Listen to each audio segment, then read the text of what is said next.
About 2 years ago, a couple of friends and I decided to sneak into an abandoned asylum in Downey, California. After nightfall, we noticed a security guard doing his final rounds and waited for him to leave the premises. Once the coast was clear, we approached the surrounding fence and jumped over it to get onto the property. As soon as we did, we all experienced something that I can only describe as a heavy and unpleasant feeling. All the windows and doors were boarded up from the outside, but as we made our way around the building, we discovered an entrance that had been broken into. We went inside and ended up in the auditorium. There were medical records scattered all over the floor of every room. One of my friends picked up a file that caught his attention. It was dated 1889. I don't recall the name of the patient, but he was said to have had some sort of mental disability, similar to what we now refer to as Down syndrome. The file also listed various conditions and disturbing treatments that had been performed on him over the years, ranging from shock treatments and induced vomiting to being forced to consume mercury pills. As we continued to explore the halls, we felt like we were being watched. It got to the point where we weren't comfortable staying inside the building anymore. As we made our way back outside, I heard a faint whisper and felt what seemed like a hand brush the back of my head. I quickly looked back, but there was nothing there.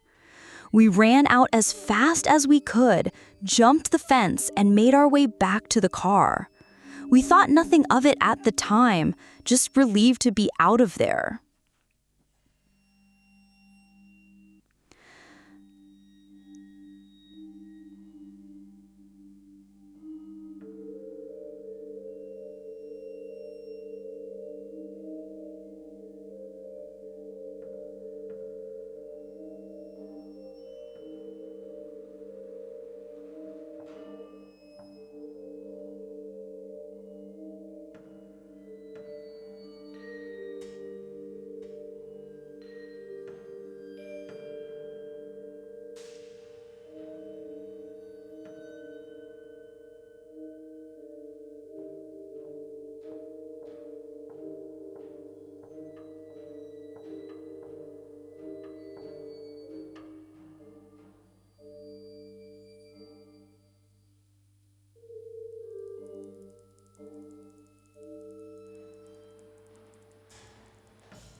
This isn't a scary story about myself, but from my mother.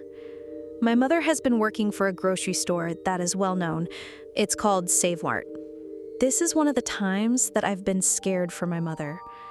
Back sometime in 2019, my mother was taking some of the old boxes from the meat department out to the trash. This meant she needed to bring them right out back behind the store. Being the hardworking and dedicated employee that she is, she did as needed. But the problem was that when she was going out to the dumpster, she saw a homeless man.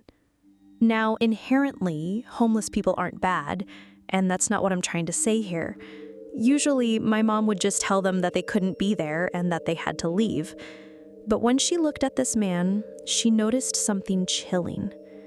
He was smiling, but not just a normal, "Hello, miss, how are you doing today?" type of smile. It was the kind of smile that says, "Watch me go crazy and hurt someone." Right after noticing his creepy smile, she saw a shiny object in his hand. You guessed it. It was a knife. In my mother's words, she said, "Oh, hell no," and ran back into the store. She didn't have enough time to close the big back door behind her because of how heavy it was, so she immediately ran to her coworker. His name was Tom. She rushed up to him and said, "Hey, some homeless guy's out there with a knife." Right as she finished saying this, guess who comes through the doorway with that same smile and knife in hand? That same homeless man. They both noticed him immediately, and Tom grabbed a big butcher's knife off the table. The homeless man saw this and realized his cheap blade was nothing in comparison, so he ran off. But that wasn't the end. The man charged into the store again, trying to stab some of the workers and customers. Luckily, they managed to throw him to the ground before he hurt anyone, at least that we knew of. He took off soon after. They did call the police, but since he was homeless and no longer in the store, they couldn't really do much except watch the building to make sure he didn't come back. I love my mom, and I hope she never has to go through anything like that again. I know how bad our small city has gotten, and it's all too possible that the guy was drugged out or something.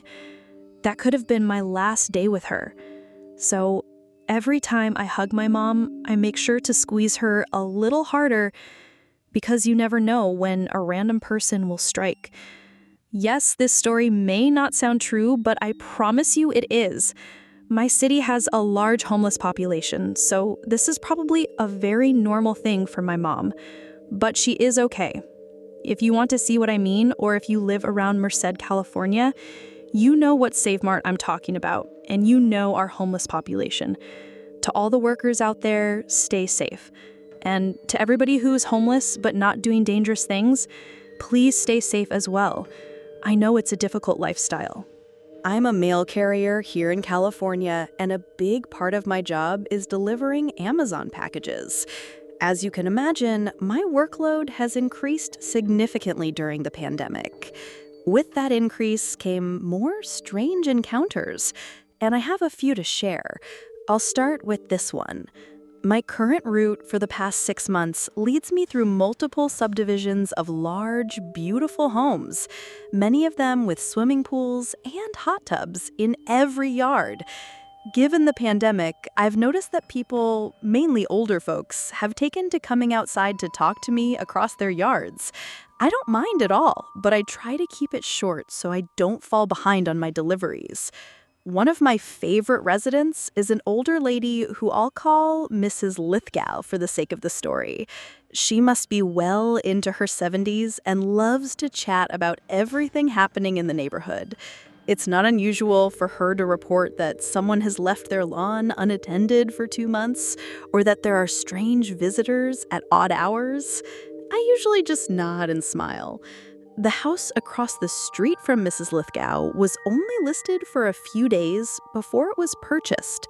Shortly afterward, my truck began filling up with Amazon packages for whoever lived there.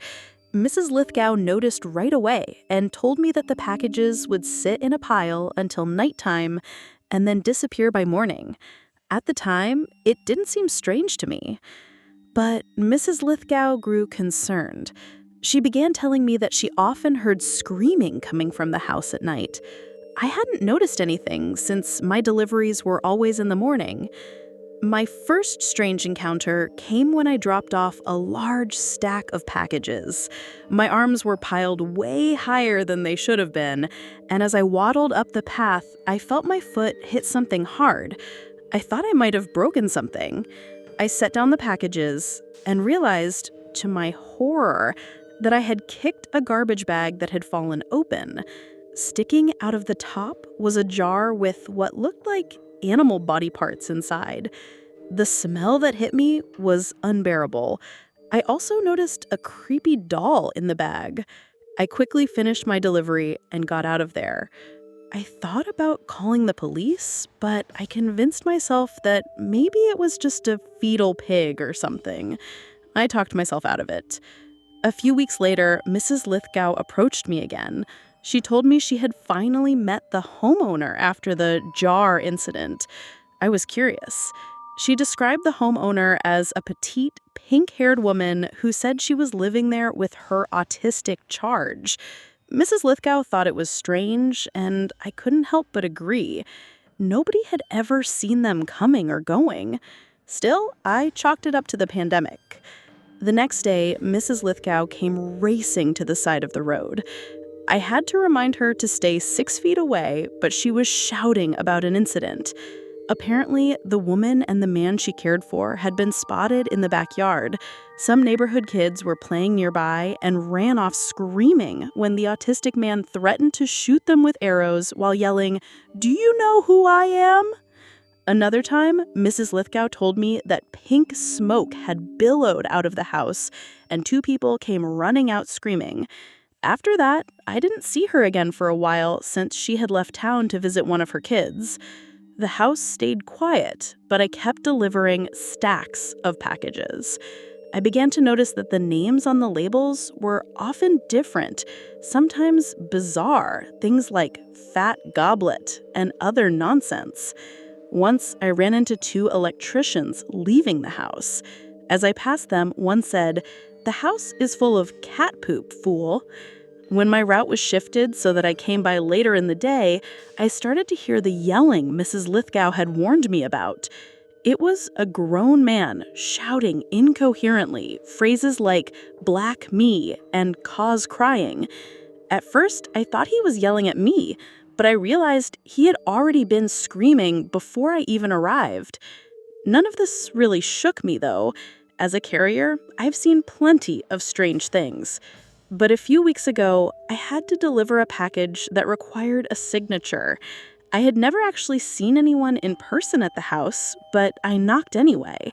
I heard a small shriek and the sound of shuffling inside. Concerned, I called out, "Hello? I need a signature for a package." The shuffling continued. I knocked one more time and began to leave a note, but then I heard loud, fast stomping from inside. I peeked through the glass door and froze. A stocky man, dressed head to toe in a spandex suit, appeared. He was waving a gun in the air. I stepped back, stunned, as he yelled, "You're not safe here!" That was enough for me. I turned and ran. As I raced down the driveway toward my truck, I heard him shouting, "I shoot to maim!" I sped off and called my supervisor immediately, but I was told there was nothing we could do since I was technically on their property and the man never directly threatened me. I still think I should have called the police. From then on, I've left packages only at the end of their driveway. I haven't seen or heard anyone at that house since. Thanks for sticking around till the end. If you enjoyed the story, don't forget to give the video a like and leave a comment with your thoughts. And if you haven't already, hit that subscribe button and turn on notifications so you never miss a terrifying tale. See you in the next one.